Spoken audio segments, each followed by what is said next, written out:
what you've done for me. I lean on your saving grace for all the victories you've given me. I lean on your saving grace for all the battles you've won for me. I lean on your saving grace, so Lord, I'm thankful forever and ever. I thank you, Jesus. Thank you for your grace. I thank you, Lord. Thank you for your grace. No one like you, Lord. Thank you for your no grace. Can compare to you. Thank you for your grace.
Hello there, good morning. Welcome to Sunrise Daily today. I'm Chamberlain, so. Indeed. Thank God it's Friday. Good morning and welcome. I'm Maupe Ogun Yusuf. Yes, no other day like Friday. Good morning and welcome. I am Bukola Koka. It's August 11 and it's a Friday morning. I'm surprised Maupe didn't say thank God it's Friday. Oh, she did. Good morning and welcome. Well, maybe I didn't hear.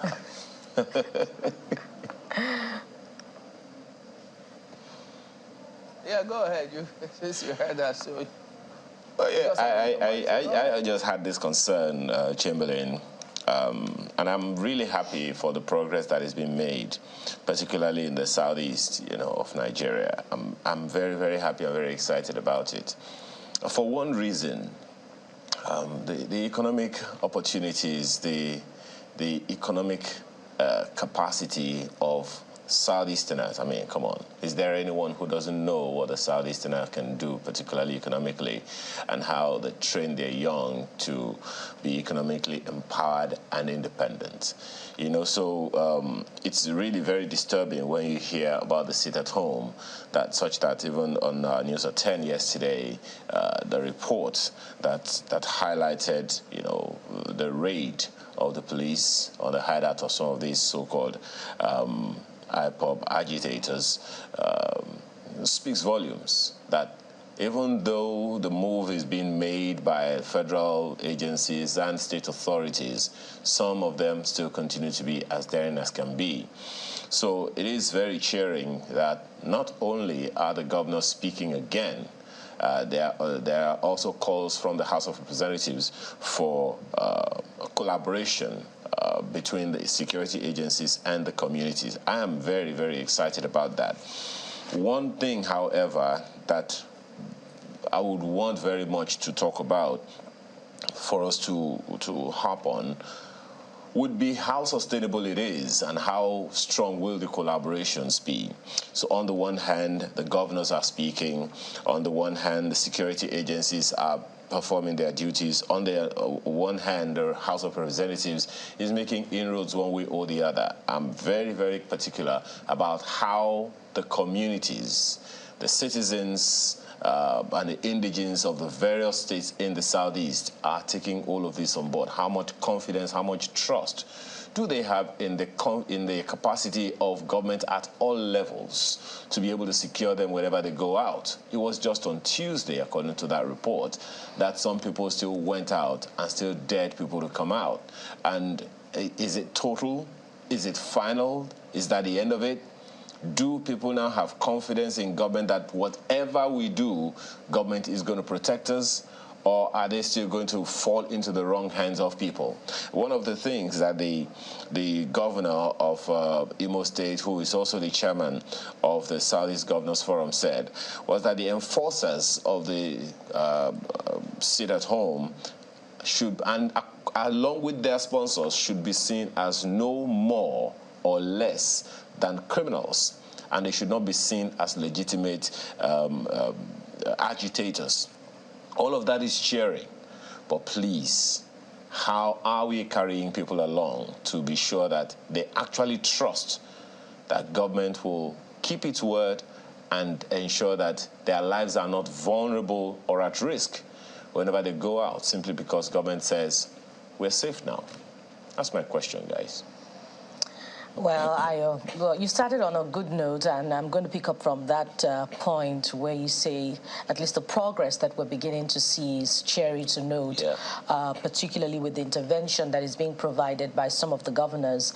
In Abia State, we also know that Governor Alex Oti made provision of patrol vehicles and set up a special security unit only in recent times. In Enugu State, the intervention by the governor is also going a long way, albeit with some questions on the approach, seen in the lockup of some shops of those who refuse to abide by government's order for everyone to shun the sit-at-home order. But in recent times, he says that there's some progress recorded. In Anambra State, we also see the intervention by a lawmaker in that regard, to the extent that it's making you pause to think again, about the limitations of the legislature or the way members of the legislature can intervene in crisis situations or development matters within their state. But we see that whatever the debate on that argument is, it's yielding result in that part of the southeast region.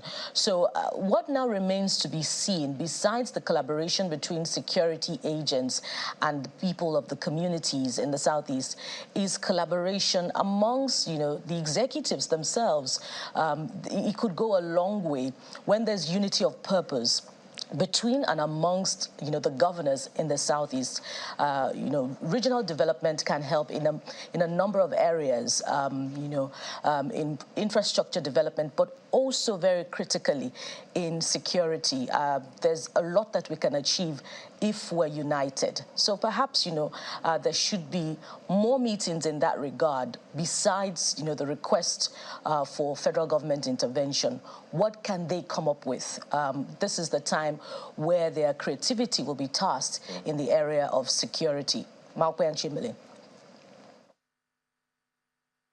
Well, I think you're right on the money, Bukola, when you say that, their creativity is going to be tasked in the area of development. Because when you look at the meetings that they have held so far and the initial idea around Ibubiago, I think I was supposed to be one of the reasons why they had Ibubiago. But, I mean, it's certainly very, heartwarming to see them unite on a particular cause.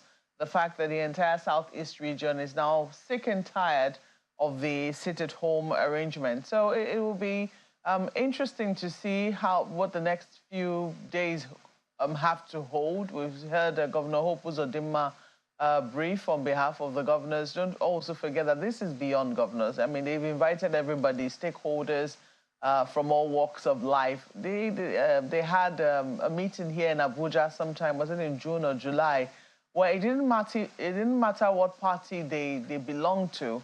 All of them were present at the lodge. I think it was the governor of Imo State who also hosted that meeting, and shortly after they went to brief the president on that. We've also seen in the last few days different governors meeting up with security agencies in their states to see how they can beef up security. So it's a challenge they have on their hand for the states to be able to, but I mean the states now, not the entities themselves, but the authority called the government, to be able to assert itself as the one who should be dishing out orders, not some non-state actor, which has held sway for so long now, and its leadership is now very dubious, because the person from whom they claim to be holding this protest and, you know, ordering this sit at home has said, don't do this in my name. This is not about me. This is not for me. I have nothing to do with this. Yet, it would seem that some other people are, you know, interested in prolonging this beyond what is necessary. So it's a good thing that leaders are intervening and making their voices very loud and clear. And I believe that any problem that has got this sort of resolution behind it, this sort of, will I say, consensus behind it, it's only a matter of time before they're able to surmount this particular challenge. Chamberlain. Well, yeah, I mean, at the time, criticism for the Saudi governors was that they hadn't done enough, you know, that they didn't pick up the gauntlet or address this headlong, and how did they linger for this long? But, well, having all of these meetings, as you guys have raised, it's going to be hugely important that all of those security agencies pull together, because sometimes I see them complain that they are not getting the kind of support they desire from the locals. It's got to do with trust. If people have to volunteer information, they have to work on all of those things and ensure that they don't keep hearing narratives as to turning those outfits for political purposes, because that's where people lose. You lose the people if they keep seeing those kind of narratives and some actions or some officials engage in those kind of actions against citizens. Of course, they'll think that you only exist to serve the political class and not themselves. So, yes, we'll look to see how they build on all of these things. And all their lawmakers, too, they need to be seen to be doing something.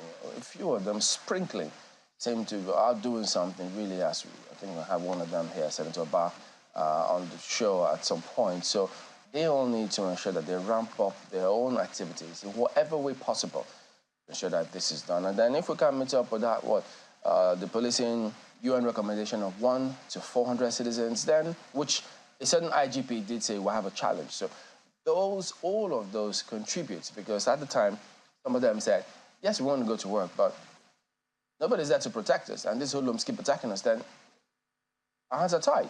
So now we look to see that this becomes history.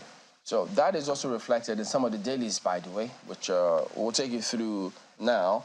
We'll start with Vanguard today. They highlight the big focus is Ecowas all over the place after that meeting yesterday. So you'll expect that it will be here. So Niger, Ecowas orders deployment of standby force, directs Committee of Chiefs of Defense Staff to activate standby force, appeals to UN for support. Johnson warns he'll kill deposed president in event of any military intervention. Wow, you can imagine what the families will be going through if they hear this kind of narrative. They're using them as a shield now. Wow. And then forms new government, names 21 ministers. UN chief worries about Nigerian president's detention conditions, as ascribed to a spokesperson. Khan warns against military intervention in Niger. Use diplomacy, not military action, Afenifere tells ECOWAS. You know, and then you get to see the last bit. Dialogue has failed to resolve crisis, Cote d'Ivoire president. So what do all these groups think now of this?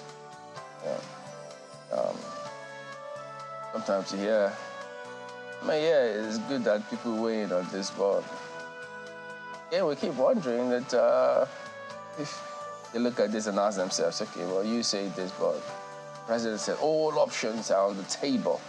But we'll focus on that today and put all of these perspectives to our guests and see how it goes. And then at the bottom strip, defection. APC NWC to welcome Edo Deputy Governor next week. It's not true. I'll sink, swim with Obaseki. That's your Schreiber. What? Okay. There you go. In other words, if he wants to, there's going to be any impeachment, he has to impeach himself too, eh? Well. And then you also get to see APC is not rehabilitation center for distressed politicians, Oshomole. Okay. All that mix, all that twist, just right here on the front page. So there you go. That's I got today. Well, I'm going to be looking at Leadership Friday for you, and they have this lead story here. Military junta. Tension heightens in Niamey as ECOWAS activates standby force. We'll all explore options to restore Bazoum to office, that's according to Tinubu. Avoid enmity between Nigeria and Niger, Khan tells president. Junta leader forms government, names ministers. The story is on page 4 of the paper.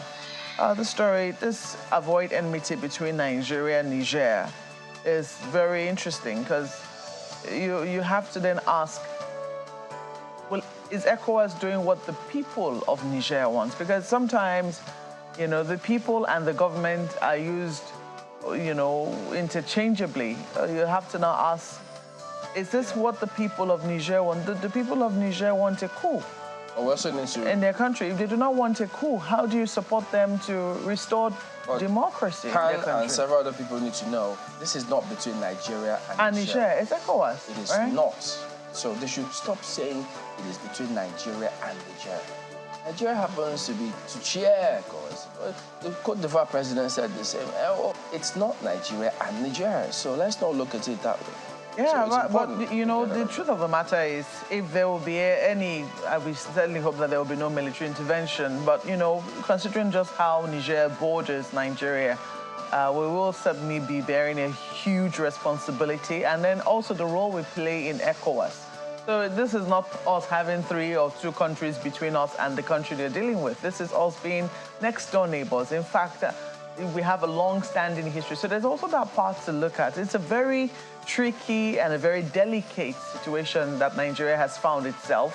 But indeed, I think that we need to underline the fact that this is a regional thing, and also the fact that we have to be able to draw a distinction between the people of Niger and the government of Niger, which is, whose legitimacy is very questionable at this time. You also see that junta leaders forms government, names ministers. That has been highlighted in all the dailies. But look at this. Holiday bonanza. Reps cry foul over exclusion. I didn't say it. Page 7 is... Exclusion from what? Holiday bonanza. That's what the headline said. The prayers that were received in email boxes. Remember that one? So that people can have a very good holiday. Well, reps say they didn't get it. Page 7 is where you find details. You also see here defection plan. Schreiber not welcomed in Edo APCs. Very clear. Attributed to Oshomole. There is no, there are no words to means here. Okay, you also see a number of other stories right there. Southeast Governor's Army vow to rescue region from criminals. Naira hits 930 Naira to the dollar at parallel markets as gap widens to 150. Oh, boy. And you also see someone making a case, ministerial list, why Tinubu needs El Rufai in his cabinet. A number of stories right there. And there's the opinion on the back page, quite an interesting read. Find out what Azu's take is today in conversation with Azu. Leave it there for Leadership Friday. And turn to the Daily Trust this morning, which also leads with the ECOWAS decision on Niger. Listen to this. Nigerians kick as ECOWAS orders deployment of troops. And there are a host of riders there that will indeed catch your attention. Force threat must be withdrawn. That's ascribed to Jaga, Agwai, others. It's about collaboration and unity, as the president will be at the receiving end. Experts warn Bazoum will be killed if we're attacked. Military rulers. And that's it. And just above the big story, this one also is bound to catch your interest.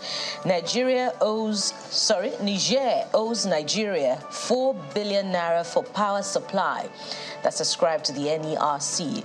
The question is, or the questions are rather, for how long? How long has this debt been owed for, and what have the officials, the regulatory officials, been doing? That's an interesting one. And of course, 21 killed as gunmen attack Plateau community. That's right beside the Niger debt story. And of course, you can also catch details of that on our news at 10, which you can also watch on YouTube, our YouTube page. And I can't resist this one. These are unusual times. Kano woman sues boyfriend for dumping her after spending 0.9 million naira on him. What can I say? Men, you have to be careful. Let's leave it there for the Daily Trust newspaper. That's some kind of lost investment or something. The Guardian newspaper this morning is also looking at that major story of what's happening in the Ecowas region. Who blinks first? That's the tag. Niger forms new government as ECOWAS standby force ready for deployment. That's the lead story of the paper. Now look at that one under that major headline. Sins of forgotten past. Nigerians opt for cinemas ahead aging museums. What does that mean? No, it is not something happening within Nigeria. It's actually a ranking about international tourist spend in cities across the world based on data from World Travel and Tourism Council. And those spots you see on the front page right there, they are of cities and how much are being spent. So that means that the museum culture is fast becoming eroded while Nigerians are resorting to cinemas for their entertainment. That's what it sounds like. No, that's not what it sounds like. That's what it is. That's what it is. Come the holy on, look at it. Yeah. I would rather see what's right ahead of me. That I don't even want to go into all of that. That's the lead story. To find the details on pages 4 and 5. And look at this one as well. Reps issue arrest warrant on IP's officer over alleged job racketeering. Way to go, some would say. And then this is interesting. Nigerian artists raise 11 billion naira revenue from just one platform in 2022. Spotify. Interesting. That's the Guardian newspaper this morning.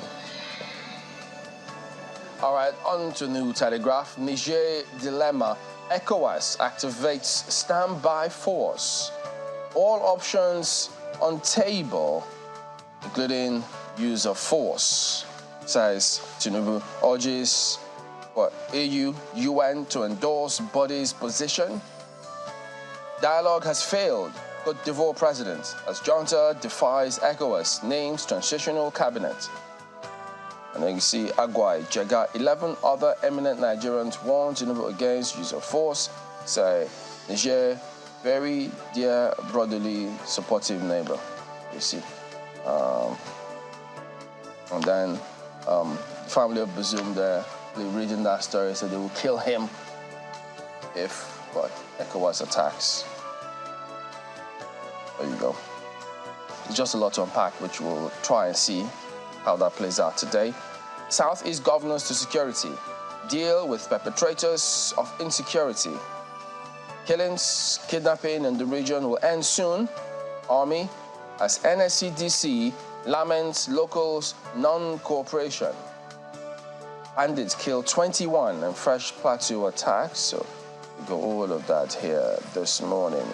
Fuel price will continue to rise as cost of crude forex increase. Subscribe to Ipman. Local refining would reduce palm price. That's moment now. So we're in for it. Yeah. Oh boy. Local refining is the way to go. The question is, well, we've heard that the Port Harcourt refinery will come on stream in December, and it's really a long way to December when you know that you have to use petrol every single day, and the price is not going down. Oh boy. Excuse me. And then look at this at the bottom, at the top of this lead story. IMF, Nigeria's economic policy is too loose to support Naira. Why? Currency plunges to 9.50 to the dollar. That's a part of market. So what about at the INE window? What's New Telegraph saying about it? I don't see it here. Anyway, that's New Telegraph this morning. Well, this Nigeria is where you'll find this story. Niger, Ecowas orders defense chiefs to activate standby force. So no one is getting their headlines wrong this morning. Everyone is focusing on Ecowas. When you see all of the local dailies focusing on Ecowas, and even the, like say, broadcast houses, all have their lead headline on Ecowas. And you know that this is important. We cannot bury our head in the sand and pretend like, you know, all I care about is the price of petrol. You have to care about the price of petrol as well as what is happening in your sub-region. So please, do pay attention this morning. Dialogue has failed, says President Ouattara of Côte d'Ivoire. Tinubu, no option off the table, including force. Coup leaders threaten to kill ousted President Bazoum if military intervenes. So they'll kill their own brother, or they'll kill their own president. Yeah, he's their own blood. It's not the blood of ECOWAS. It's blood of their own, you know, just because they want to stay in power. I think that we need to put things in context here. That's what they're threatening. You also see at the bottom there, Obaseki, Shuaibu rift. APC not rehabilitation center for failed politicians. Is it failed already? That's according to Shomole. So did they ever agree that they failed? That story somewhere on page 15. Well, you can also consider this, maybe this is a hardline stance. You never can tell. It can soften as the day goes by. Yeah. It's a possibility. There's nothing a negotiation and mediation cannot do. So don't take this to heart. This is what will be said initially. And then you also see right there a number of other stories. INEC receives electoral management innovative tools from EU. We can't continue saving lives when ours are threatened, says Cross River NMA. Oh, wow. And look at us. Nigerians expend 3.33 trillion on telecom services in 2022. That's a lot. That's according to the NCC. So quite a huge chunk of money we're spending on telecommunication. I mean, what will we do if we don't communicate? On telecommunication, the question is, are we really getting value for money? That's the big question a lot of Nigerians are asking. Or are we holding the short end of the stick? Big questions. But I think we can wrap it up here on our look at the dailies this morning, and then we'll come back and sink our teeth into what ECOWAS leaders decided right here in Abuja, the Federal Capital Territory. Do stay with us.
It's the second extraordinary session of the Authority of Heads of State and Government of the ECOWAS taking place at the Presidential Villa in Abuja. The focus of this meeting is the political situation in Niger Republic following the expiration of the 7-day ultimatum given for the return of democratic rule to Niger. Excellency, the chairperson of Ecowas welcomes the members with an outline of the efforts by the bloc, including sanctions and mediation efforts that are yet to yield results. He advocates more diplomatic efforts and dialogue. It is crucial that we prioritize diplomatic negotiations and dialogue as the bedrock of our approach. We did.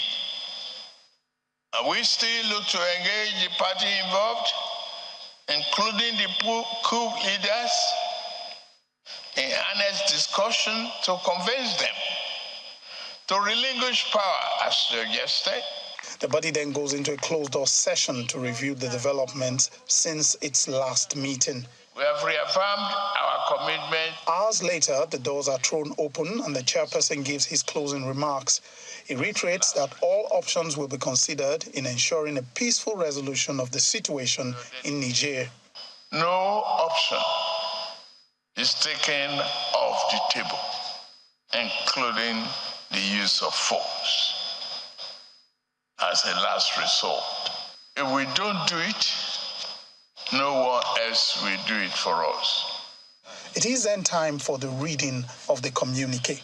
Uphold all measures and principles agreed upon by the extraordinary summit held on Niger on 30th July 2023.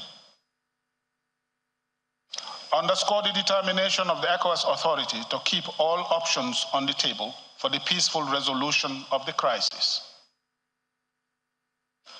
Enforce all measures, in particular border closures and strict travel bans and assets freeze, on all persons or groups of individuals whose actions hinder all peaceful efforts aimed at ensuring the smooth and complete restoration of constitutional order.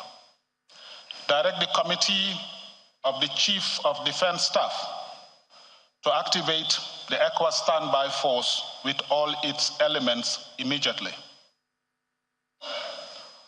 Order the deployment of the ECOWAS standby force to restore constitutional order in the Republic of Niger. ECOWAS is urging the African Union to endorse their decisions while asking partner countries and institutions, including the United Nations, for support to ensure a quick resolution of constitutional order in Niger Republic. Some of the presidents who spoke later make clear their resolve on the matter. ECOWAS cannot accept this. This is not a matter of Nigeria against Niger, not at all. The decision that we have made today, and I hope it will be implemented immediately, is a decision of ECOWAS. All the head of states think that we have tried dialogue with the putsch of Niger. I personally consider this as a terrorist act, and we cannot let this continue. We have to act. The position of Côte d'Ivoire, which has been endorsed by all of the head of states, and that we have been able to tell these putschists that their place is in the barracks. Well, if we had made mistakes in the past, we should try to correct it now. There is always a time to get started. I think it was a mistake not to have taken action previously, but now that we are together on this, we should take action to make sure that it does not continue.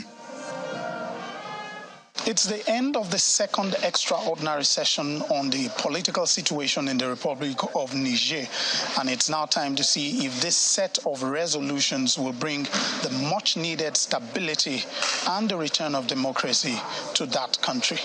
From the presidential villa, Lanre Lasese, Channels Television News.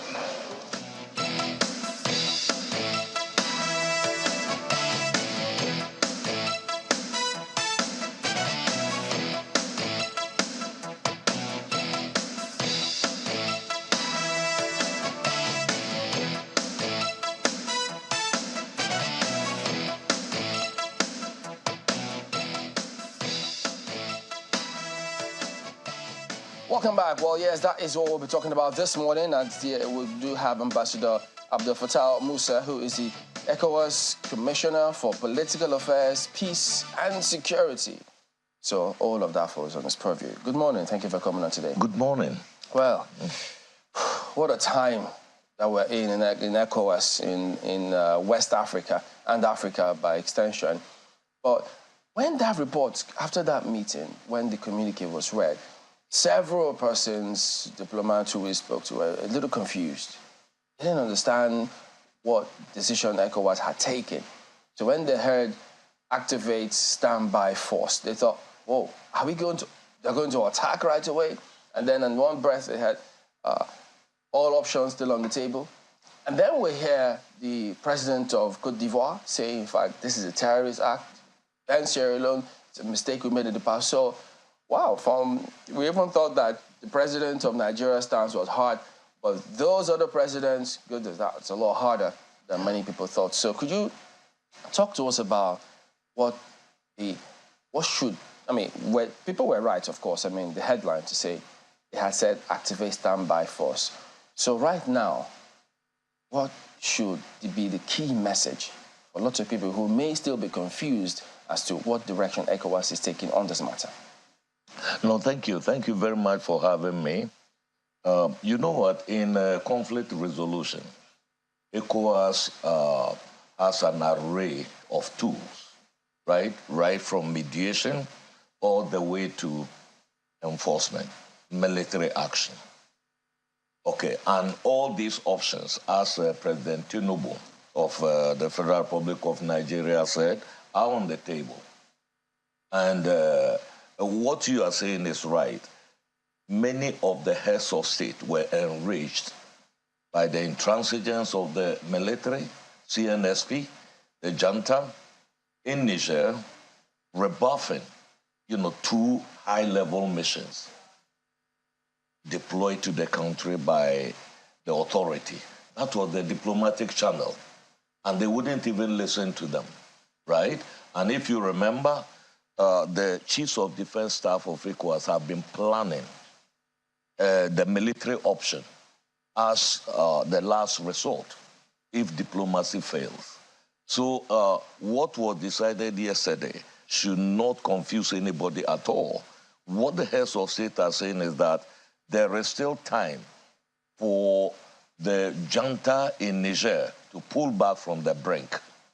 They should restore constitutional order immediately. They should release President Bazoum and others. And that failing, and already the ultimatum is gone, right? So any moment now, there will be a D-Day, there will be an H-hour, there will be an M-minute when the regional forces will converge on Niamey. This is the decision. So from yesterday, the military is already planning to deploy from all over the region towards Niamey. And in terms of, what do you say, a strategic ambiguity, of course, we are not going to disclose when the military is going to strike. Okay, because in the first instance as well, that deadline, the timing, it also came to several people as a shock and surprise. They thought, wait a minute, 1 week? Because we're not talking about a minute or very small detail. You're talking about potential to go to war, and then we give a 1 week deadline. How did ECOWAS arrive at just 1 week deadline? Wasn't that too short? No, it wasn't too short at all. Listen, over the last 3 years, there have been 7 coups in the region. 4 member states are today under military rule, out of the 15 members of ECOWAS, right? Which domino is going to fall next? There was inaction. There wasn't enough action to stop the coups before. Whether you are talking about Mali, you are talking about Burkina Faso or Guinea, right? So the heads of state have decided to draw the line in the sand with Niger. That we are no longer going to tolerate any military intervention in politics, the military role in politics, and we are not going to spend all our time talking, with the military anymore, and that any country that falls under military rule today is going to be liberated with constitutional order restored. The Ecowas region had made so much progress until 3 years ago. There was no country with a military rule. All the countries were ruled by democratically elected presidents. So now there is already a contagion of coups, in the region, and the decision is that this must end, and it must end with Niger. And that was the decision. So the people were used to always haggling, with the military, and and what the heads of state are saying is that how long are we going to continue to tolerate this? Okay, these soldiers are saying that they intervene because of insecurity, but the military is the first port of call when it comes to fighting insecurity.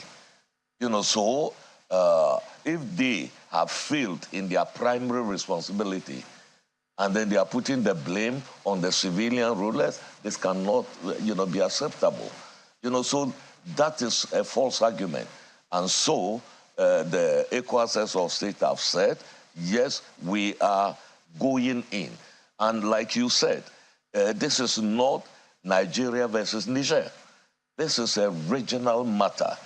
And like you noted, almost all the heads of state, in fact, all of them, were very determined to make sure that they will stop, this adventure, in Niger. And they are ready, really. They are really. People have come with commitments and other things to the summit.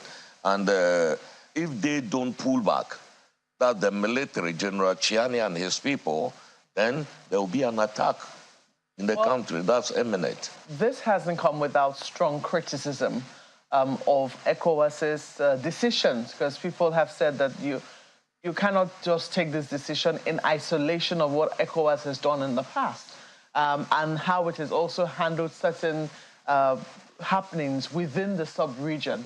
Has it been sufficient for ECOWAS, for instance, that all the leaders in the region prior to 3 years ago were all democratically elected?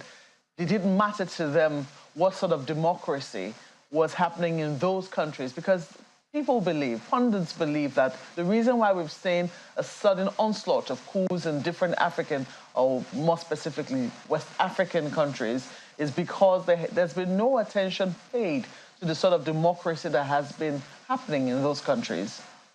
No, thank you for that. You see, democracy is not an event. Democracy is a process. When did the region actually start practicing this liberal democracy that we are talking about? In fact, it came on stream after the collapse of the Soviet Union, the end of the Cold War. You are talking about the 1990s. Okay, there are countries that have for centuries been practicing this very, the democracy as you call it. And Afrobarometer and all other polls that have taken place in Africa have come out with the fact that overwhelmingly the population says, okay, democracy may not be delivering fully, but it is the least evil, when it comes to governance in our region. So there is that. But we are talking about governance here. And there is one thing that we should take note of. All these coups d'etats, except perhaps in Guinea, have taken place in the context of asymmetric conflict that we have, characterized by terrorism. Burkina Faso, Mali, Niger are the three central Sahelian countries in West Africa most impacted by terrorism. So there is no coincidence You know, that it's not a coincidence that the coups are occurring in these countries, right? And if it is terrorism, the military's first duty is to confront terrorism. You know, that is the question. So it is not a question of democracy or a question of governance. We know there are governance deficits in the region. There are. But is that the best way? What do you think is going on? Pardon? What do you think is the reason when you say it's not because of democracy? Yeah, what I am saying, you know, is that it is about governance deficits, you know, and not democracy as a system of governance, right? But governance is broader. It is about economic development. It is about youth empowerment. It is about building infrastructure for people to realize their, potential in any country. That is very, very difficult in the global environment in which we find ourselves today. And it is not only in Africa, it is global. But you are not seeing coup d'etats everywhere. Why in West Africa are we saying that West Africa is the worst region in Africa? There are all the others face the same issue, whether in the post-COVID, what is happening in Ukraine today, and the whole downturn in the global economic fortunes. So why should West Africa be different, you know, from the others? That is the question. So you cannot blame, these challenges are the cause of the pandemic of coup d'etats. I'm just wondering whether you've seen, prominent human rights lawyer, Mr. Femi Falana, very prominent Nigerian. I think I should qualify him. Nigerian human rights lawyer, Mr. Femi Falana. He's also, put up some very strong cases with the Ecowas court. I mean, he released a statement yesterday talking about how, the ECOWAS needs to pay more attention to what is happening in ECOWAS states. While it is good that they are, standing very strong and speaking up very strongly against the coup in Niger, he thinks that there is so much more that needs to be done. He thinks that ECOWAS leaders, for instance, need to set term limits because we've seen how a number of them have gone on to change the constitution of their countries to increase the term limits that they serve as leaders. He also thinks that there should be respect for decisions reached at the ECOWAS courts, in addition to a number of other conditions which he gives. I don't know if you've taken a look at his statement and what you make of it. Yes, Femi Falana is a very respected human rights lawyer in West Africa. He's a great friend of mine. I know him very well, and I associate with his thinking, right? That the supplementary protocol on democracy and good governance, that is the key protocol that guides governance within the ECOWAS region. The Article 2 declares zero tolerance for power obtained or maintained by unconstitutional means. When you say power maintained, it is usually by democratically elected presidents who tweak their constitution or instrumentalize, weaponize the judiciary to eliminate opponents and others just for the purpose of power elongation. We saw a clear example of that in Guinea, which eventually sparked the coup d'etat there. So Femi Falana is very right when it comes to that. And this is where ECOWAS is already repositioning itself. If you remember, there was debate as to whether President Macky Sall of Senegal was going to go for a third term, in February next year. People do not know that ECOWAS does a lot of back-channel diplomacy. People do not know how much pressure was exerted on Macky Sall, to make sure that he calmed the environment, that he brought down tensions by declaring his intention not to run for a third term. And that is a very positive move by a sitting president. It wasn't in the past. That's what I'm saying. ECOWAS is resetting the button. The button now. That is very, very important.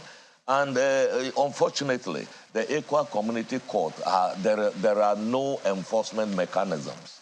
Right? That is one thing, and I think that is a journey that we are embarking, on. The thing is that how do we make the Community Court of Justice, their decisions mandatory on member states? That is a process that is ongoing. Finally, I would want to assure you that we are also reviewing the supplementary protocol on democracy and good governance in order to tighten, that aspect of constitutional reviews aimed at power elongation. So that is in process, right now. So ECOWAS is taking a lot of corrective measures. That is why when people say, in the past, ECOWAS did why now? The thing is that the fact that there were mistakes in the past that not justify silence in the face of, such disruptions of the democratic process in the region today. Is ECOWAS, because people will assume that ECOWAS would have done their scenario planning, they would have counted the costs if they were going to attack, because one of such reasons is that today, in the dailies here, the narrative coming through from Niamey is that if ECOWAS attacks, we will kill President Bazoum and the family. And then in some platforms, you see images circulating as though that the military junta has support of Nigerians. So are all of those, have they been factored in by ECOWAS? Everything. I was part and parcel of the planning meeting of the Chiefs of Defense Staff. About 2.5 days, and all these factors, the risk factors, were all taken into account. What would this intervention cost? It was taken into account. What is the internal, the nature of internal dynamics in Niger, also taken into account. We are getting a narrative from the bad guys, those who have staged the coup in the country. One thing they don't know is that there is also growing opposition, to the junta, even within the country. And if we do not take time, we are going to be faced with a civil war in the country. Because the Tuareg group have already created a movement to resist the military junta. And you should know the Tuareg and the Arabs, and the Bazoum is from the Arab community, even though a minority. Niger was one of the countries in Central Sahel that managed, diversity better than any of the countries, whether it is Mali or in Burkina Faso. Today, we are losing that. So there is a counter-narrative to what they are doing, and even the military itself is not a monolith. So we have factored in all these, issues, the cost implications, the risk factors. They say, look, they are going to kill, President Bazoum if ECOWAS strikes. Yesterday's communique also made it very clear, that this junta will pay dearly if anything happens to the safety, security, or the physical integrity of Bazoum, his family, or members of his government. That was clearly done. We are not going to hold back because they are holding the president hostage. If they dare, to harm him in any way, then they are going to pay very dearly, for that. So this is a tactic to use it to say that, okay, we are holding a hostage. If you come in, we are going. We are going there, if need be, to rescue President Bazoum, who is living in very terrible conditions today. He's being denied medical attention. He's being denied even access to his usual, food. His son, who is also in detention, has lost so many kilos already, not well, and they are being held in this inhumane condition. And we cannot just sit by idle and, depend on the goodwill of these people who have disrupted the democratic process in the country. What do we make of the threats of Burkina Faso and Mali, you know, who are saying they will join Niger if Niger is attacked? No, thank you. That's a very good question. Those countries should first pay attention to what is happening in their own countries. Burkina Faso, 70% of the territory of Burkina Faso today is outside state control. And that is after just under 2 years of military takeover. 70%. Before the military came in, under 40% of Burkina Faso was under, terrorist control. So what have the military done there? And let me tell you one thing. The common border between Mali and Niger is controlled by the Islamic State in the Greater Sahara and the northern rebel groups. Malian troops do not even have access to cross the border. They have to shoot their way through this, fortress of jihadists and opposition forces there. The same applies to the border between Burkina Faso and Mali. It is also controlled by Jenim, another, Al-Qaeda affiliate in that place. It is not controlled by Burkina Faso. How are they going to support their fellow coupists in the country, in Niger? It's open to question by everybody, except they go by air, and ECOWAS is prepared. In the planning, all this was also taken into account, and ECOWAS is ready to take on all comers. What about... if the need arises. What about the Wagner Group? Yes. Listen, we are talking about private military companies. The private military companies have been a feature of the African conflict scene for years. Private military companies were involved in Sierra Leone. They were involved in Liberia during those civil wars long ago. And even recently, in the global conflict, there have been the use of private military companies. The Americans are using them in Iraq. In Afghanistan, they use them, and others. What we are saying is that these groups are not acceptable in Africa, even though they are there. And we are going to hold their countries of origin responsible for any violations. The Wagner Group apparently is in Mali today. The Malian government says this is an agreement between them and the Russian Federation. We want to take them by their word, which means any action, that infringes on human rights or devastation in our region by terrorist, these private military contractors, we are going to hold their countries of origin responsible for that. That's Russia. That's Russia. Yes, responsible diplomatically and, everything. Today, we have, the West Africa region, it is just not Russia, right? Today, multilateralism is dying. There is the issue of multipolarity. It is just not the Russians. The Western forces are there today in Niger, right? They are there. Whether it is the American, the French, the EU, training missions, they are all in Niger today. We have got the Middle Eastern countries also in the region. They are talking about Turkey, United Arab Emirates, the Saudis. They are also in the region.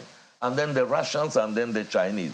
What we are saying is that we are not going to allow West Africa to be an arena of proxy wars again. And that is our attitude to Wagner. It is not our option. It is not, we do not want private military companies interfering in the conflict environment in the region because we know the consequences of their, actions. And we are taking, making moves, to make sure that we stop that. So people are saying, probably Wagner is already involved in Niger. No, they are not. They were not involved in the coup, but there is the possibility that they could take advantage of what is happening to try to help these coup countries like they are doing in Mali, if that is the case. But ECOWAS position is very clear on it. We subscribe to the African Union, Convention against mercenaries in Africa. And that is it. And then there are penalties to pay if they continue on that path in our sub-region. All right, we'll talk more about this when we return in just a moment. Stay on with us.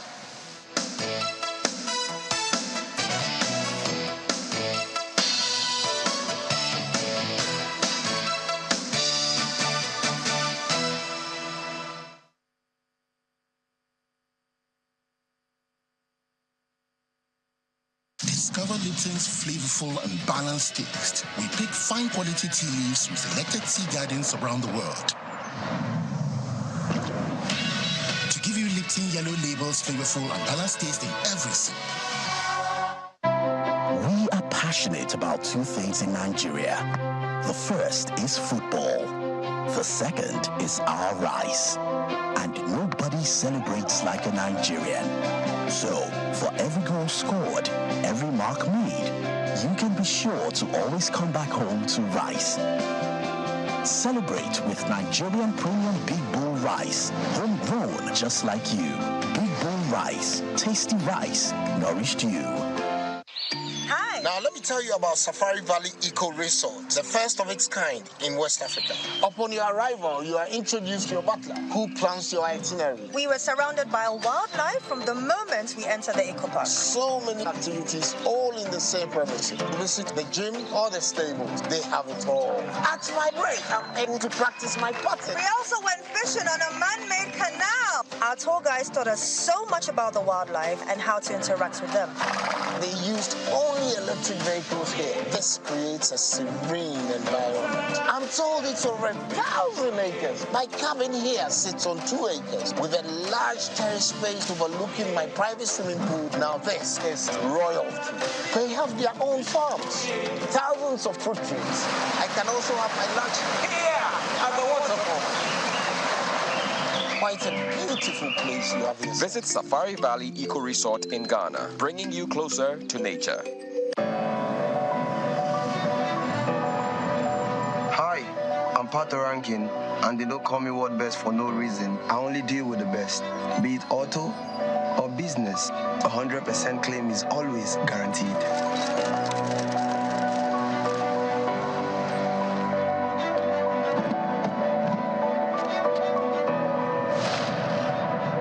Welcome to World Class Insurance Services.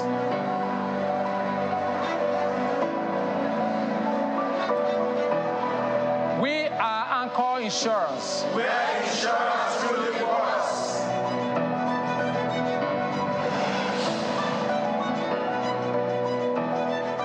Discover Lipton's flavorful and balanced taste. We pick fine quality tea leaves from selected tea gardens around the world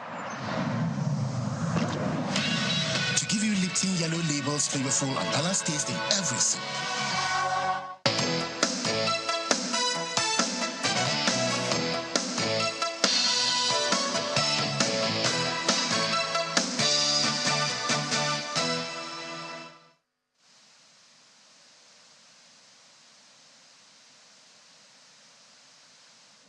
Well, thank you so much for staying with us.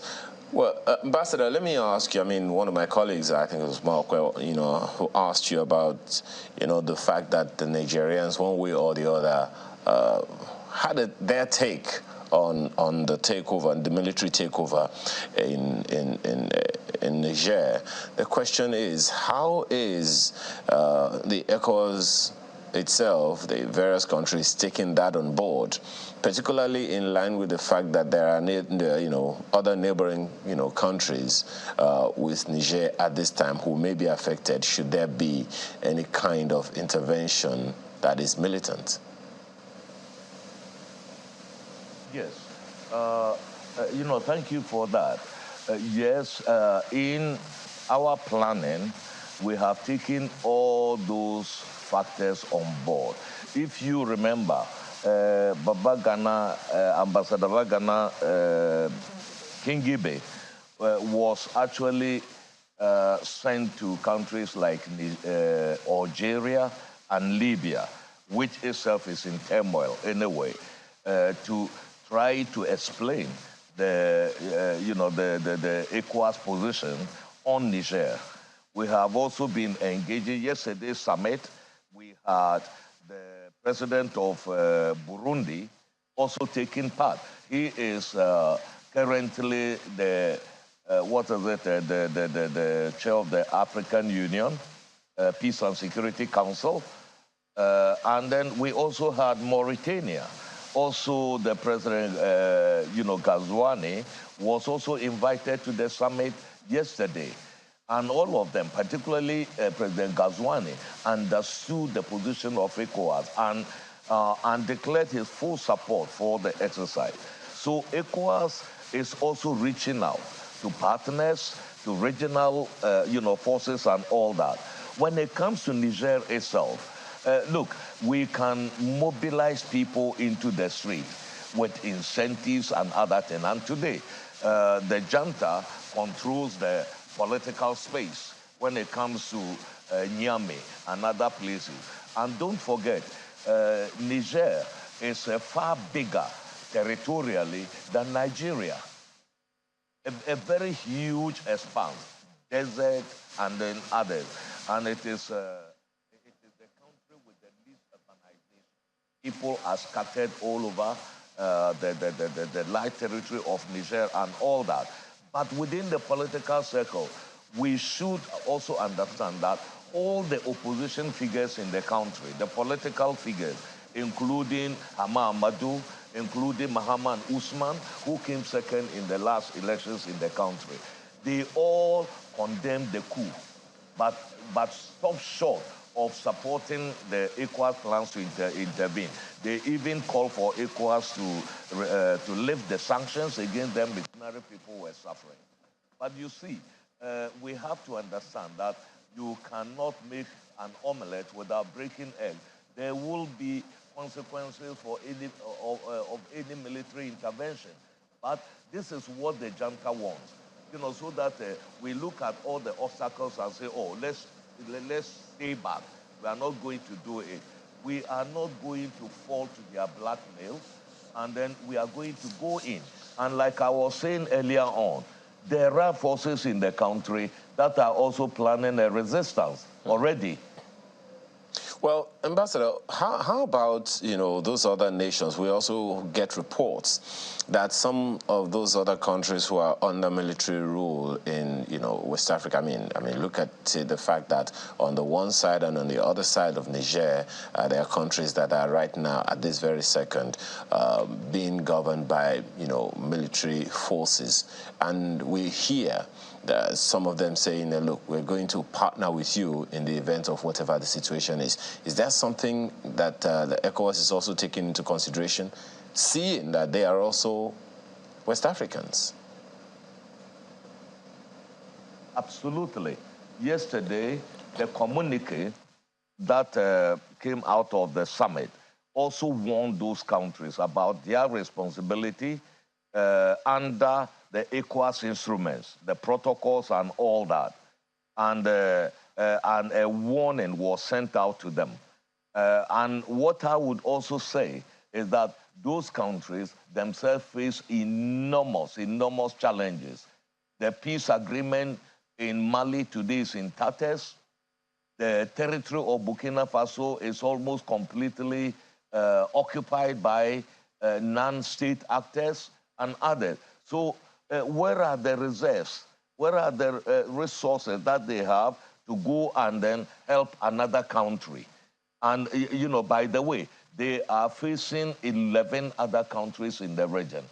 That is something that must be drummed, into them, that ECOWAS are taking all this into account, and we are not going to, we're going to call their bluff. So they can do it. But the thing is that everybody is talking about, has ECOWAS taken all this into factor? But nobody is talking about the responsibility of the junta in Niger. why are they not pulling back from the brink?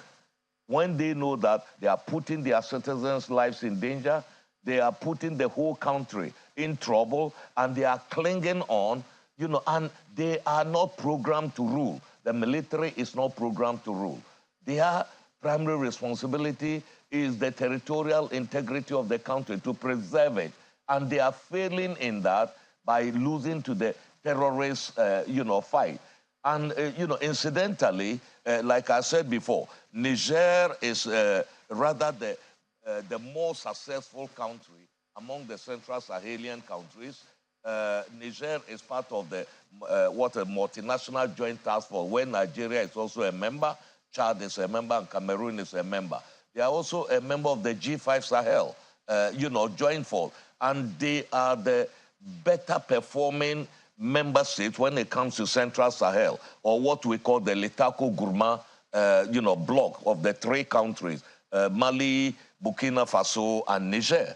You know, so what is the justification for overthrowing the government of President Bazoum, if not just an opportunism and probably a sheer hatred of the leader, you know, himself? What is the justification, you know, for them? We don't see it. So those calling on ECOWAS to show restraint should also be talking to the junta, and that's what we've been trying to tell them. They shouldn't put their citizens' lives and livelihoods at risk by clinging on to power. They should restore constitutional order without delay. So, Ambassador Musa, that could be debatable, maybe because of the language barrier, or perhaps we haven't paid close attention to the matters in Niger enough ourselves. My colleague Mark has asked repeatedly what the people of Niger themselves think about this coup. Are they in support of the coup? Are they in support of the military junta? Or are there more issues of disillusionment and socioeconomic you know, borrowing your words now, governance deficit in the country? You have said earlier on that the Nigerian junta leaders are ruling the political space. But what about the people themselves? Yeah. You see, a sinking man will catch at the straw. And when people are faced by this asymmetric crisis like terrorism in their country, it is very easy, you know, for them to sort of cling on to any hope that they can get. And the military appears to be promising, you know, this. But it is the failure of the military that there is this insecurity in the country. And like I said before, when you are talking about the governance deficit, the governance deficits are impact not only West Africa, it impacts the whole continent, it impacts globally. In fact, when you are talking about governance deficit today, global leadership is lacking globally. And if that is a reason for people to take over, the military to take over, then we'll have coup d'etats everywhere. I understand the people, but let me tell you, our own analysis is that people are being mobilized, people are being instrumentalized in order to show support for this regime. And those people who have lived under military regime know that these same people will be the ones complaining against this regime when the honeymoon is over. In a few months, again, their own populations will be the victim. At least under democracy, there are basic rights that the citizens have. Under the military, what do you have? You know, people should compare all the advantages and disadvantages. West Africa was under the rule of the uniform personnel for several years, in the 60s, in the 70s. People should compare that and the level of freedom that they have today in terms of expression and all that. You cannot get everything that you need. Democracy is a process. Governance issues are a process. They are not an event, you know, so we all have to contribute. Everybody has a responsibility towards, you know, making governance work in our, you know, region. But what I will tell you is that organized labor in Niger has not come out in support of the coup, right? The Association of Jurists and Advocates in the country have called for restoration of constitutional order in the country. There is already a movement that has emerged among the Tuareg population and others who are saying they are going to resist the coup. So we are already seeing fissures already emerging in the country. There is no unity of purpose. And even when the military chiefs in the country, they issued a statement in support of the coup, you should read between the lines what they said. They never condemned the previous government. No. The military chiefs, other than the presidential guard who organized the coup, said that, listen, they wanted to avoid bloodshed. And that is why they are supporting the takeover by the military. They never said it's because there was bad governance or anything like that. So that should tell people something. They just wanted to avoid bloodshed. And I can assure you, if there is a military intervention there, you will see among the military itself, people turning against the junta within the country. So that facade of unity of the people supporting, the military junta in the country, we don't buy it. And we have analyzed that, and we are doing it. We have already activated the crisis, a mechanism within Ecowas, and we do analysis, horizon scanning, everything, every day, and we know what is happening in the region and within the country itself about people's, perception of what has happened. It's good to get, so all that is being taken into account. Yeah, it's good to get a deeper sense of, the immediate reactions of civil society to the coup in Niger, even though there'll be need to probe just a little further to understand whether, the coup has been necessitated by mere opportunism, borrowing your words. But let's take a closer look at the ECOWAS decision on military intervention in Niger. My colleague was asking you earlier if you have taken a closer look at the statement by, our constitutional lawyer here in Nigeria. But he's not just the one that has expressed concern that the regional body needs to cross a legal hurdle, i.e. getting the approval of the UN Security Council before it strikes in Niger. But it looks like ECOWAS is on standby already and is ready to issue that first order. Is ECOWAS willing to risk breaching that legal rule? And by extension, what would be the implications if ECOWAS breaches the rule? Well, thank you very much. Listen, ideally, we would go to the Security Council to seek approval. What I would tell you is that going to the Security Council, and in this case, to seek the approval or a Chapter 7, mandate to go into the country, much of that is done, because that opens the door for resources by the UN system, and not just because they just want to give you an approval. Let's take, the legal. I know Femi Falana and the argument a lot of legal experts have said about the legality of what ECOWAS is trying to do. Listen, Niger is signatory to the ECOWAS protocols. First and foremost, the protocol relating to the, the mechanism related to conflict prevention, management, resolution, peacekeeping, and security. They are signatory to the supplementary protocol on democracy and good governance. In both documents, right, the issue is ECOWAS is not going to allow, non-interference in the affairs of member states, to cloud the idea of non-indifference, which today governs our regional, relations. And insecurity in one part of the region affects everybody. As we speak, why did ECOWAS intervene in Liberia and Sierra Leone? We did not go to the Security Council. Nigeria led that intervention. We informed the African Union and the UN after the fact, right? Was that a breach? If we had not gone there, the whole of West Africa would have been in flames. Today, with what is happening in Burkina Faso and other places, terrorism is already spreading to the coastal countries. Benin, Togo, Cote d'Ivoire, refugee flows into northern Ghana. So are we going to wait? And all these countries are being ruled by military juntas today.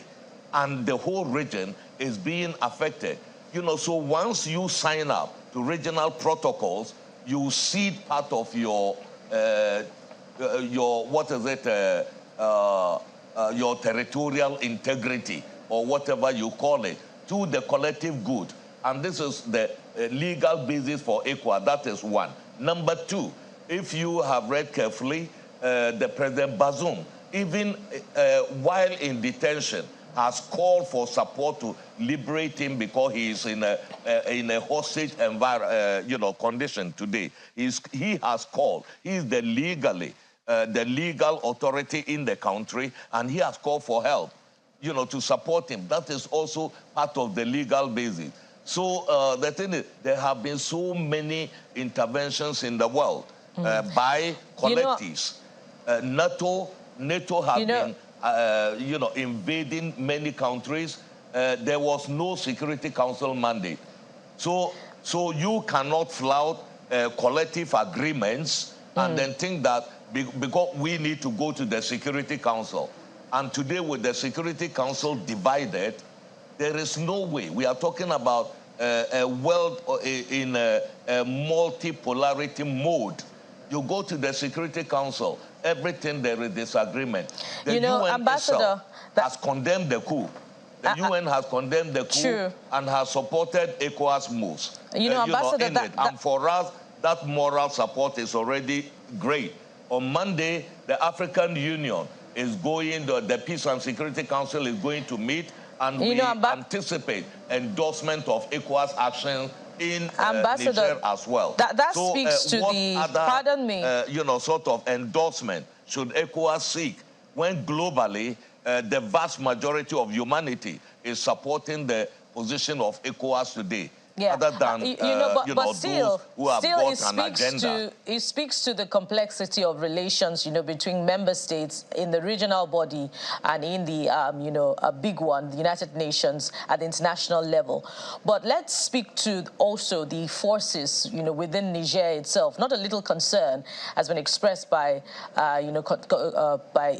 experts and international bodies about the control of the rich uranium resources in Niger by Western forces.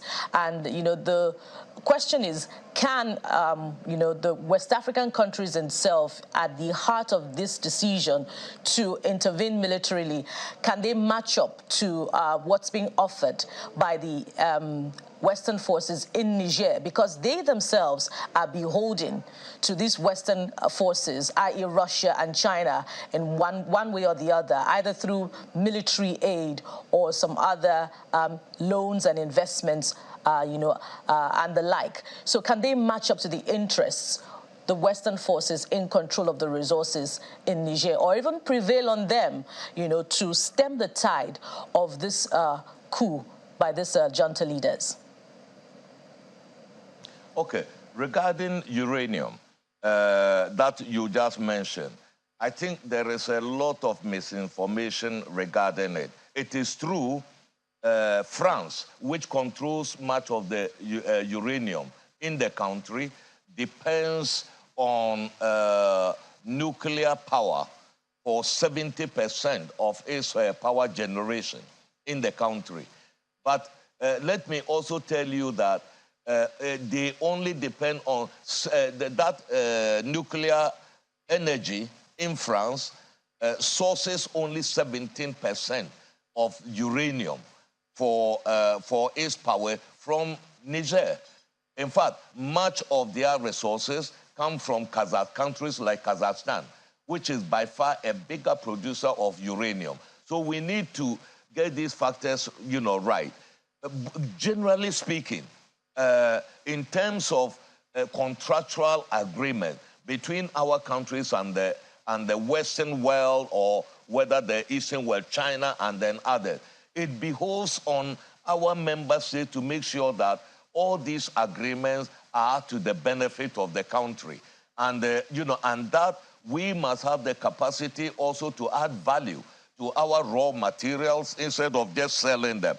But that is, selling the raw materials, on the cheap, and then buying imported commodities with very, very high, at the very high prices and all that. That happens almost everywhere on the continent, and that needs to be reversed. I agree fully, with that we need actually to have the interests of our countries, of our people, first and foremost, in our contractual agreements with foreign powers. And it is not only the Western powers. All these countries that we are talking about, the Chinese are involved, the Russian, the Turks, and all those are involved one way or the other in all these countries. So, it is up to society itself, civil society and others, to put pressure on our rulers, on the government, to make sure that in going into all these bilateral agreements with partners, outside partners, that the interest of the nation is first and foremost, and not that individual, interests and other. That is something we all have to support. But is that enough reason for the coup? The uranium in the country was still under the control of foreigners in the previous regimes. Don't forget that Niger was also ruled by a whole string of military officers while they were still exploiting their, uranium. Under President Tanja, oil came on stream, and that also, the Chinese and others are also involved in it. So this is the first time since the rule of President Tanja that the country is trying to consolidate democracy by transferring power from one democratically elected president to another. And the military want to put an end, to that. Nigeria has already had a whole lot of alternations of power, countries like Ghana, Senegal, and others. So when people talk about the weaknesses of democracy, let's look at the positive sides of it. Formerly, there was no way a sitting president could be defeated in elections in West Africa. Today, they are being defeated. So democracy is not about our ability to elect good leaders, but it is our ability to remove bad leaders, from power through the ballot box and not through the gun. And this is what we have to encourage. And in West Africa, that is already taking root in a number of countries. You've seen a lot of elections in the country where incumbents have been defeated. It never happened before. So you can talk about the glass being half full when we are talking about democracy in, Africa and West Africa in particular. Right. But we need to bring about the democratic dividend. That is the development aspect of it is still lacking, and it is the responsibility of all of us for that, and not just the narrow, clique of people who rule the country. And if you want to lose control, your best bet is to support military rule, where you have no say in whatever they do. But at least today, the Senate has a say on what President Tinubu is going to do, and then they can either facilitate it or stop it. And that is the beauty of democracy.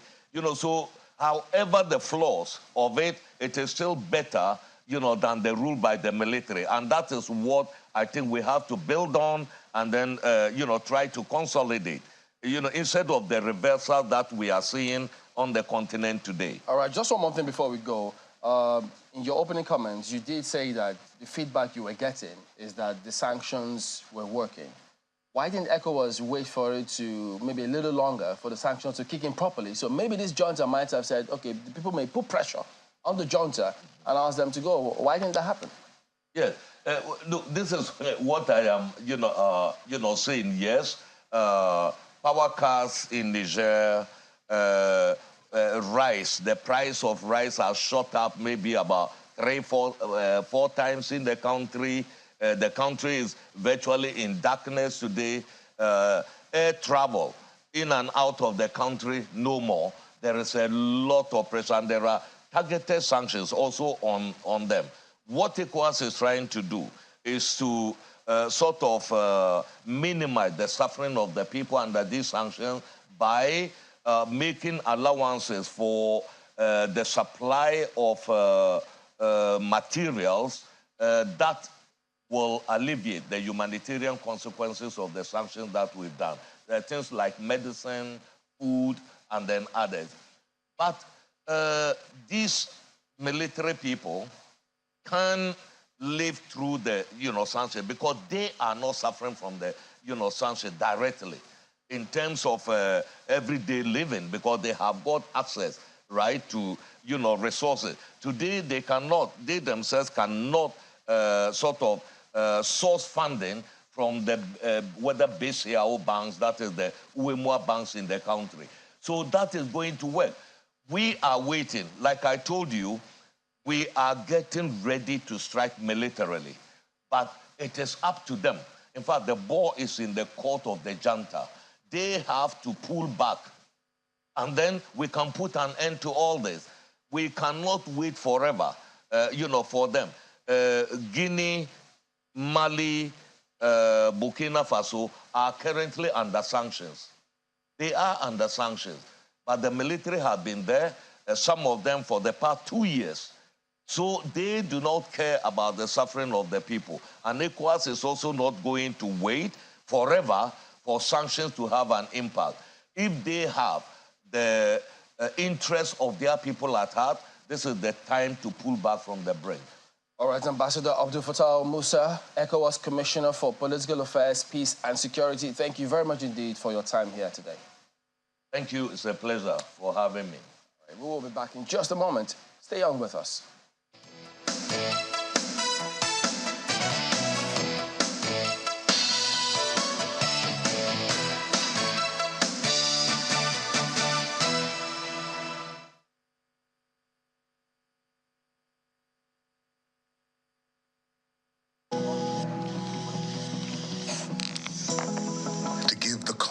That only comes from knowing you are fully sorted, to show up for you just when you need a hand.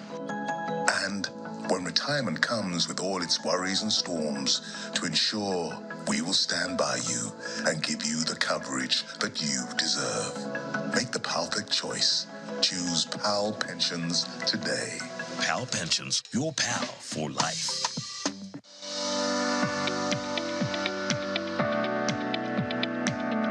The Duchess International Hospital caters to every aspect of the family's health needs. A one-stop shop for maternity and child health services, emergency medicine and critical care, medical and surgical subspecialties, dental and eye care, and a range of other subspecialties and services, all available at a single location right here in the heart of Ikeja.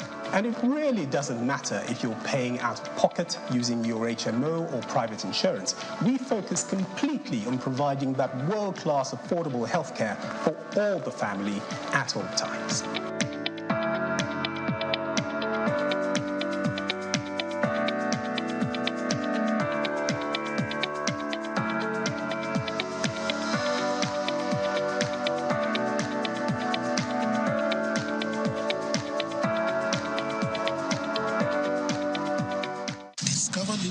Flavorful and balanced taste. We pick fine quality tea leaves from selected tea gardens around the world to give you Lipton Yellow Label's flavorful and balanced taste in every sip. Members of the police force and other services who attain the rank of Deputy Commissioner of Police or its equivalent are gathered here in the Rivers Hall of the National Institute for Security Studies as participants of the Executive Intelligent Management Course 16, a 10-month course designed to provide strategic-level security officers with the skills to implement national security policies. After a quick welcome from the commandant of the Institute, the distinguished lecture series kicks off with the guest of the day, the acting governor of the Central Bank of Nigeria, Mr. Folashodun Shonubi, who begins with a breakdown of the shortfall in Nigeria's diaspora remittances. On the average, weekly, the INTUs would do about $70 million, which translates roughly about 280, let's say $300 million a month. So we're looking at about 4 billion.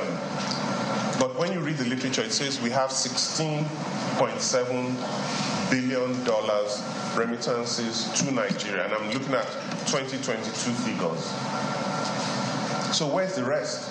Stressing the potential of these remittances, he insists they must be done through proper channels. Managing the diaspora flows, they are good. They're important, they're necessary, they help us develop. But we need to have a hand on them, otherwise it develops a life of its own outside the formal systems that allow us to control and manage. Responding to questions from faculty and course participants, he clarifies the issue with the parallel forex market and exorbitant airplane ticket prices. I don't know why the agencies that interact with the airlines and with IATA, it's almost as if IATA has decided and they fixed prices for Nigeria must be high because we have a lot of travelers coming out of Nigeria and it helps their bottom line. Because it just doesn't make sense. In recent times, you'd have seen a lot of social media publication about bank staff. If you go there and you want to collect dollars, they say, why are you selling to the bank? Why don't you sell to somebody? And then they call someone into the banking hall to sell to. There's actually a meeting going on now with the banks where we're reminding them it is illegal.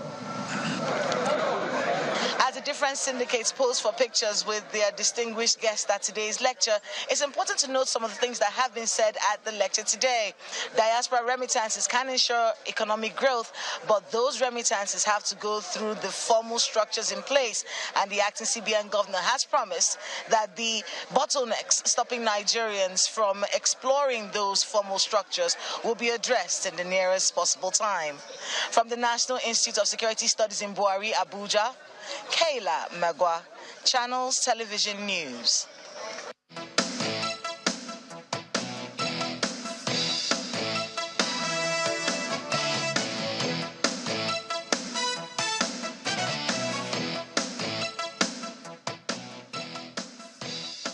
All right, welcome back. So we're talking on money matters, funds now. So Honorable Sunday Umeha is actually the Chairman, Strategy Subcommittee of the Ad Hoc Committee on the Need to Identify and Recover Public Funds. It's going to be tricky, but we'll struggle with that for a bit. But thank you for coming on this morning. Thank you. So now, this committee is to identify and recover public funds. Yes. So what is going on in this regard? So I know, have you begun work already? Yes, we have started. Following a motion moved, the floor of the House, debated, and resolutions reached.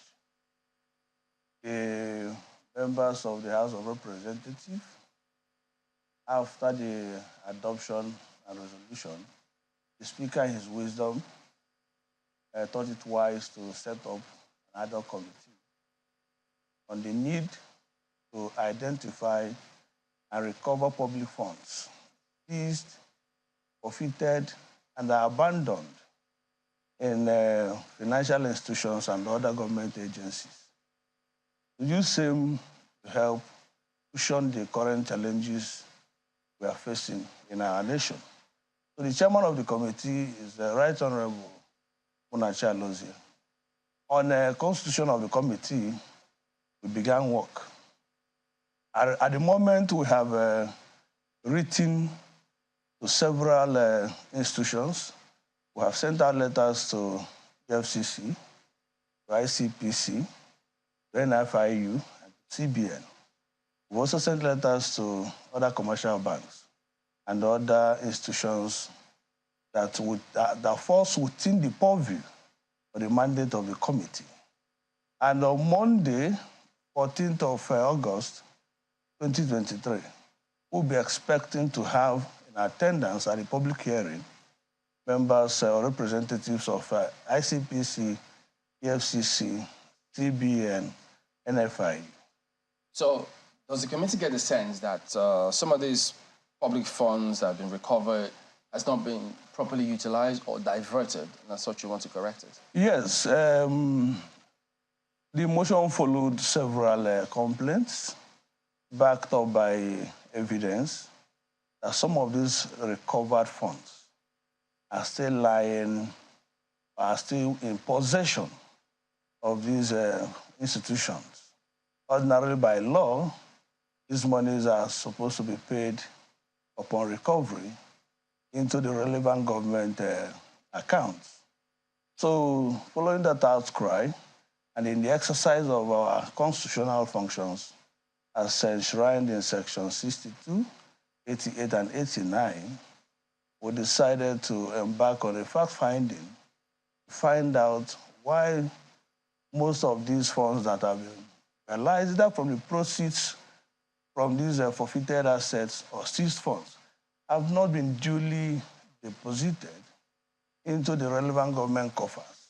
And we feel that the right time to carry out such an exercise is now that the federal government, the state government, and even the local government are facing stark economic challenges. So we need to recover the funds, have it deposited at the right, with the right authorities, so that it can be used to cushion the effect of subsidy removal. How far is this mandate? Because, I mean, I don't know if the committee, if it's within them to look into, because remember there was a time that the former AFC chairman, Mr. Magu, and the former Attorney General had this back and forth about proceeds, what had been recovered, where was it, what would it be used for? Is the committee likely to look into that kind of matter? Yes, definitely. If you go through the content of our letters, the letters were sent, you see, we made it clear to these agencies and institutions that they must come up with the schedule and the evidence of these recoveries and the deposit. So if for any reason some of them have been used, we need also to see the letter of authorizing the usage or the disbursement. So we are looking into all the issues relating to the funds, public funds so far recovered. We want to make sure that not only that it has been recovered, but that truly it has really been paid into the government coffers. Will you be summoning the former AGF, former AFCC chairman if need be? If need be, going by what is in our possession, the documents we have, and the presentations to be made by these people, we'll also decide further persons or authorities to invite. But be rest assured that nobody is above the law. Everybody is within the ambits of the law. And if the exercise warrants that certain personalities be invited, we'll definitely invite them. Well, you are heading the strategy subcommittee, which means that you are going to be the one involved in determining how you go about this. Is that correct? Yes. The membership of the committee is big, it's large, and to achieve efficiency, we decided to set up a strategy, a subcommittee, and a strategy committee, which I'm also heading. We are the one that carries out the day-to-day running of the assignment of this committee. We also analyze the documents and other evidence that have so far been put forward by the members of the general public. I do not know if your committee has come across a letter written by Mr. Femi Falana, which also spoke about some funds that government can easily recover to show up its account if it were to boost our, let's say, our forest reserves as a result of the removal of fuel subsidy. Have you seen such a letter? Yes, there are several letters who've come across, and some of them are currently under scrutiny. Some of them we've taken steps to confirm. It's not about getting a letter or getting a document, but we'll take steps to verify the authenticity of the content or the information passed therein. So we've gotten some of those letters, and we're working seriously on all of them, day in, day out. This is a very important exercise to Nigerians, and being their true representatives, we're not sleeping. We must make sure that these funds are truly recovered and used for the benefit of Nigerian masses. How many of them have you been able to ascertain their veracity? Yeah, for now, we have documents spanning to up to, 200-300. But we've been able to work and we've gotten not less than 70 or thereabouts that will verify. Some of them not been able to verify the authenticity of the claims therein.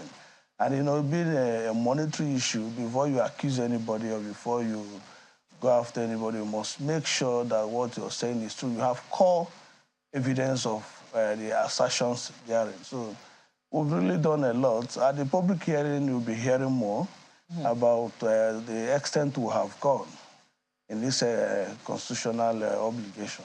Are you also looking at assets forfeited? I mean, right here in the Federal Capital Territory, if you just take a drive round, you'd see a lot of property, markings. Here, do not come close. EFCC under investigation, etc. Does the mandate of your committee extend to such properties? No.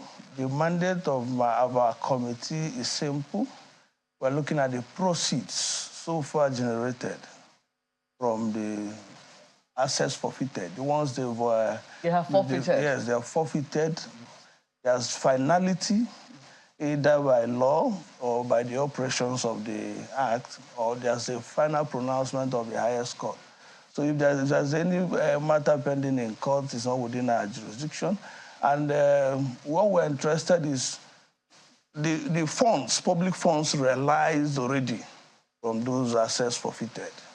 So we're not really dealing directly with the assets, but the funds generated from the sales, forfeiture, and what have you. There are also public funds we've had seized, realized from so-and-so buildings. Some of those things we've had in Nigeria.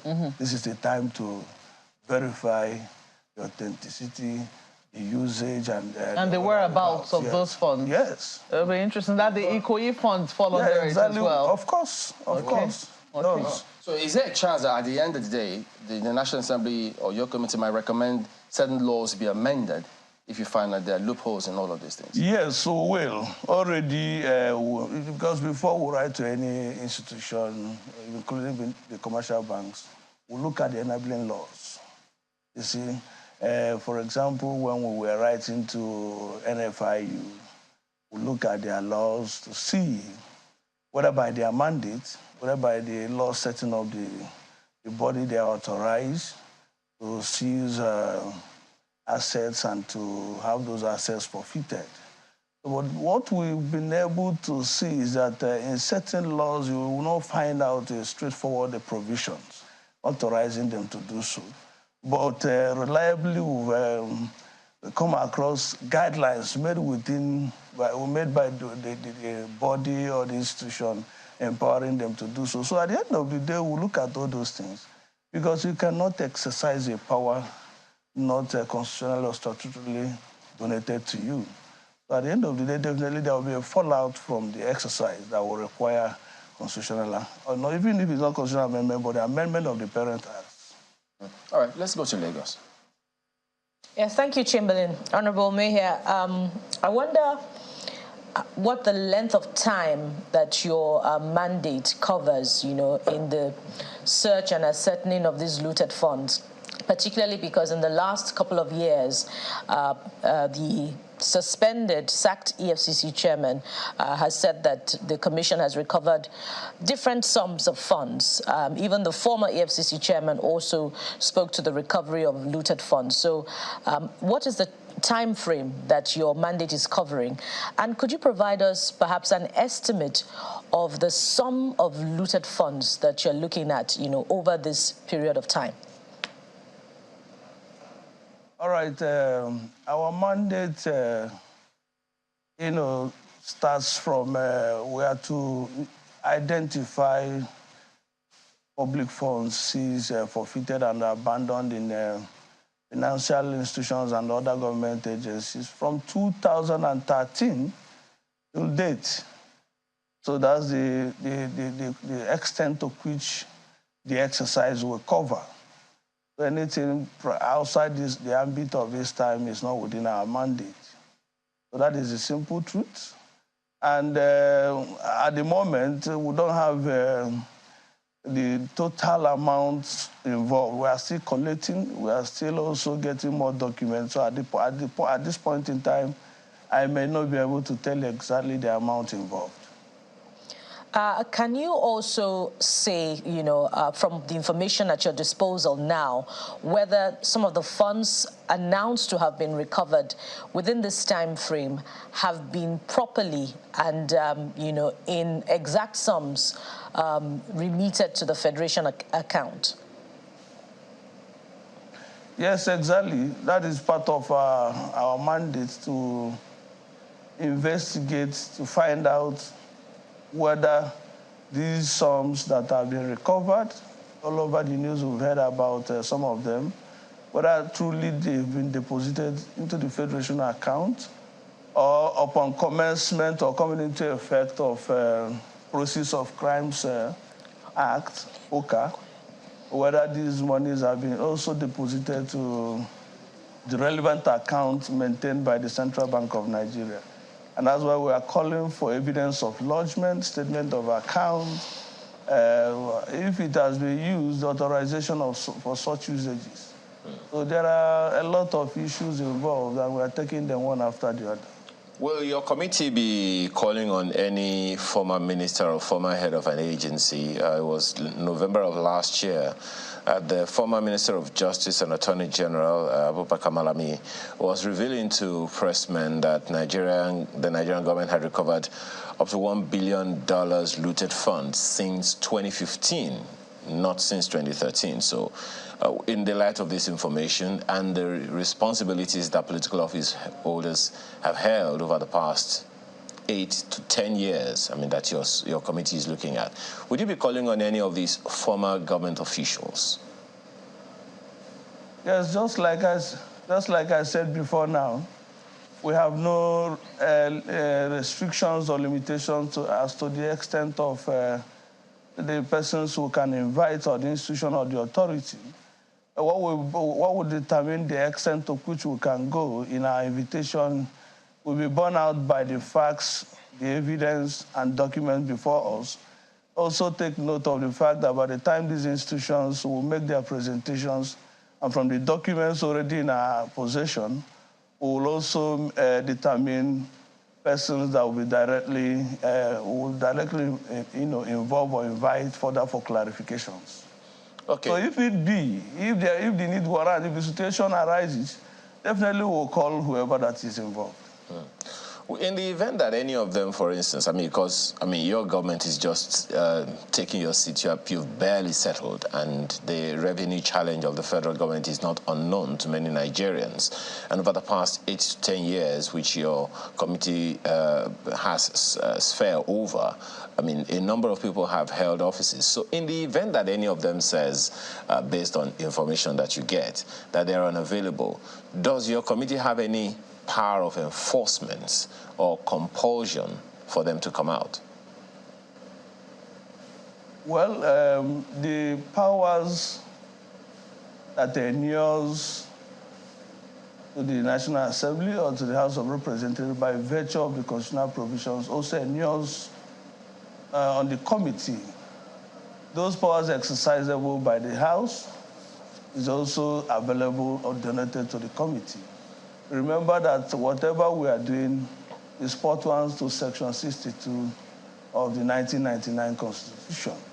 If for any reason anybody feels that is above the law or that he cannot respect the invitation of the committee, we will definitely invoke our powers pursuant to the relevant extant laws and ensure that the person appears before the House or face the wrath of the law, definitely. What happens, Honorable, in the event that a former lawmaker is indicted in the process of your investigation? The person will also be roundly involved. He will be invited, and he has to come and clarify the extent to which he is involved. And if in the course of it turns out that such a person is found wanting in his exercise or activities, then definitely the law is there for him to face. We'll make recommendations to the appropriate authorities. So nobody is spared. Not even me sitting before you, that is seated here. Nobody is spared. All of us are involved. Just to be clear, Honorable, so you don't see some political considerations come into play, like, okay, don't worry, he's a member of our party, or he has his certain interests, and if you indict this fellow, you indict some other, big forces or the powerful forces. You don't see that, curtailing the powers of your committee. Well, that will amount to economic sabotage. It will also amount to sabotaging our constitutional duties as lawmakers and the oath of office we've all taken. So we represent the Nigerian people, and our utmost interest is to do that which is in accordance with the law and to the best interest of the Nigerian masses. The issue of political considerations and what have you is secondary. So we'll have undertaking to do our job to the best of our ability and in line with the law. So whatever consideration should be subject to the provisions of the law. So I don't see that hampering or in any way limiting or, whittling down what we have undertaken to embark on. Thank you. And of course, the public will always be welcome to volunteer information to this committee. Is there going to be public hearing? Yes. May I seize this opportunity to also invite the members of general public to the public hearing that will be taking place on 14th of August, 2023, at the House of Representatives, room 440. That's a Monday? On Monday, coming Monday. And at the same time, we're also inviting members of the general public and authorities, institutions, civil society organizations, whoever that has any useful information that can assist the committee to actualize our mandate, so please come forward. You can also meet us or come to office number 1.53 or the committee meeting room at 440. Anytime, any day, we'll be there. Both the clerk and every other person will be happy to receive you. We can only make our country better when we feel committed, when we're all committed to this cause. It's an important exercise, and at this time of our national evolution, and at this time of economic hardship, we need to come together, join hands together, make sure that these funds that have been recovered is used to the maximum benefit of Nigerian masses. You have an email, because I know that approaching the National Assembly might not be an option for many people. And since you're looking at the assets recovered all over the country and maybe even outside, you might want to, have an email or... there are 2 phone numbers we'll be willing to give out so that you can reach us either by text messages or by phone calls. Okay. So these phone numbers are made available to... Okay, we'll see. We'll get across. We'll also publish some of them as we progress. But yes, they're all welcome to come up with all of those. We have to thank you for coming on. Honorable Sunday Umeha, Chairman, Strategy Subcommittee of the Ad Hoc Committee on the need to identify and recover public funds. Public funds that may have been what? Misused, stolen, diverted? Well, the mandate is seized, storage, forfeited, and abandoned. I don't know about storage. Okay. Yeah. Thank you, and all the best to your committee. Thank you so much. We do have some messages, do we? Thank you. Let's see now if we do. I haven't quite taken note. Give us a moment. Yes, we do have some messages. Dr. Ekwemosa Uhumvabi says, ECOWAS will achieve more through peaceful resolution of this problem than outright military intervention. The sub-regional body is duty-bound to explore peaceful and economic means of resolving conflicts in West Africa. And from here, we also have this one from Adejumo Maxwell. He says, your guest is shying away from the question of power deficit in West African countries and Africa at large. If the following are addressed, good governance, good economic policies, good healthcare policies, good welfare, good political ideologies, and much more, there won't be all these coups. They should focus on good governance, and they should stop comparing themselves with hyper-civilized and advanced Europe and America. Still on that Niger crisis, Polycarp Agbolam says it is not fair to ECOWAS and the government of Nigeria for people to constantly call on them to explore dialogue instead of war without taking into cognizance that ECOWAS and the individual countries have made several efforts to engage the junta leaders in dialogue. The leaders are the ones rebuffing all efforts to resolve the issue diplomatically. We should not pretend that we don't know this. The calls for dialogue and allowing a peaceful resolution should be directed to the junta leaders who are doing everything to push ECOWAS to the wall. And that's the show today. Thank you for the privilege of being a part of your morning. Have a wonderful weekend. I'm Ayo Makinde. Thank you for allowing us to share your morning. Enjoy your weekend. I am Bukola Koka. Well, thank you for watching. I'm Maupe Ogun Yusuf. Goodbye. I'll see you next time. I'm Chamberlain Oso.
Begins when news breaks, but there's much more in the details. That's where Special Report comes into the picture, locating the source and destination of the news. Something needs to be done. We don't need to negotiate that. Government should see what we are doing. Bringing your perspective to the fore. If those arrested are those protesting